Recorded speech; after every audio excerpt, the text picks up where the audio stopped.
आज एम्स ने publicly doctor Sudhir Gupta से अपना पल्ला झाड़ दिया है और कह दिया है कि सुशांत सिंह राजपूत मामले में जो भी ऑफिशियल इंफॉर्मेशन है वो एम्स ने सीबीआई को दे दी है और अब आगे जो भी खुलासा होगा वो सीबीआई ही करेगा।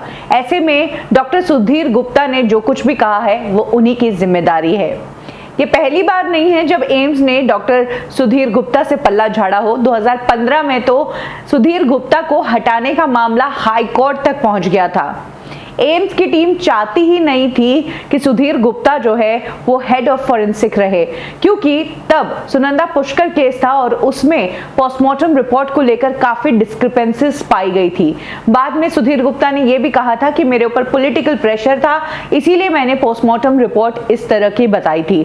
जी हाँ, तब भी बहुत बड़ी गड़बड़ी हुई थी, मामला हाईकोर्ट तक पहुंचा था और एम्स के बोर्ड ऑफ मेंबर्स ने सुधीर गुप्ता को रिप्लेस करने की मांग की थी। उनकी जगह उनसे 4 साल ज्यादा सीनियर डॉक्टर डीएन भारद्वाज को अपॉइंट करने की मांग की थी।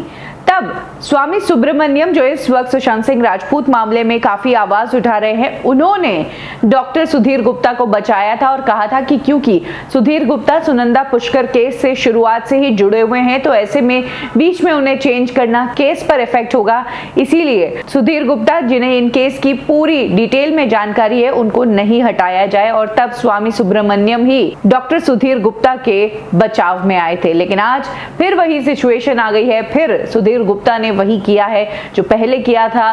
क्या पता प्रेशर था, क्या पता ब्राइबरी थी, पता नहीं क्या पीआर एक्टिविटी थी, क्यों एक सेक्शन को ही इस तरह से न्यूज लीक की गई, जबकि सीबीआई ने कह दिया है कि एम्स की जो रिपोर्ट है वो सिर्फ हम ही देंगे। और एम्स ने खुद ने कह दिया है कि ये जो हक है ये सिर्फ और सिर्फ सीबीआई का है, ये हमारा कोई हक नहीं है। हमसे एक्सपर्ट ओपिनियन मांगी थी वो हमने दे दी। ऐसे में अब सुधीर गुप्ता ने जो मीडिया में कमेंट दिए हैं उसके जिम्मेदार एक बार फिर से वही है और पब्लिक जो है सुधीर गुप्ता के अरेस्ट की या फिर उन्हें सैक करने की डिमांड कर रही है।